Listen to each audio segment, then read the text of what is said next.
if we have like dietary guidelines that are so strict or strict enough that it kind of pigeonholes everybody into a relatively specific way of eating, it's going to fail at a population level because you're just going to be such low adherence rates. But that doesn't mean that the actual diet itself is bad. It just means for whatever reason, that specific a way of eating isn't something that we can expect a large percentage of people to stick to given their surroundings with the food environment.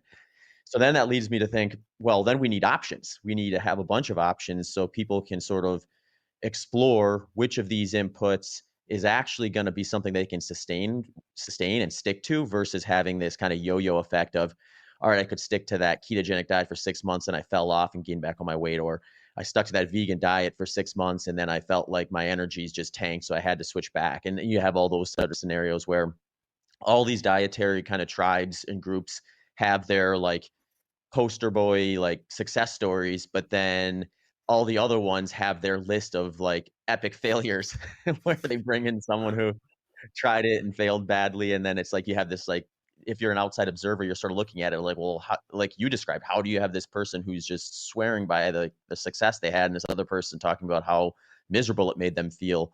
And yeah, and that's kind of what led me to like your current work with Hava and satiety per calorie approach, because it did seem like it was more of an umbrella where the inputs are pretty wide open, and then it's just kind of more scored based on how that food will likely impact satiety. So then when someone is deciding maybe they do want to follow a low carbohydrate approach, they can see where those inputs actually put them, and maybe what that would do for their weight goals or something like that. Or if they want to do a completely different dietary approach, they have that option too. It doesn't necessarily exclude them if they want to kind of move around different inputs.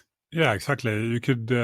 You could benefit from this if you're low carb or if you're not low carb, and you can also use it to troubleshoot your approach. Like, let's say you're on a low carb diet, or let's say a vegan diet, and you're not having the results that you want, even though you feel you're pretty strict on the carbs, or you're only eating vegan foods and still you're not getting the results you want. What do? Well, I think that with our system, where you can just take a picture of what you're eating and get an automated ranking and breakdown of which foods give you more or less satiety, you can use that no matter what kind of diet you're on, whether it's low carb or plant based, or McDonald's or anything really, and you can see what are the problem foods that you're eating and what are the really great foods that you're eating for your goals, and then perhaps you can just eat a bit more of those great foods that you already eat and like, and a little bit less of the problem foods, and that might be all you need to do. And going back to what you said about sustainability, like it's very hard to change your diet completely and start cooking everything from scratch and never eating another carb or never ever eating any animal foods.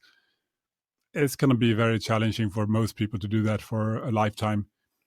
And I think, just like you said, we need other options too. These problems are so prevalent. Like, it's the majority of the adult population in the US have poor metabolic health.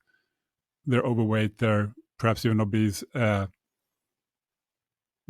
That's a lot of people, and what we sort of have to offer them today is sort of get on these Ozempic drugs, these GLP-1s, and yeah, that works perhaps really well while people take it, although they may not get all the way to their goals, but it's pretty powerful. But if you get off, then everything comes back, right? So you're basically going to have to be on these drugs for life.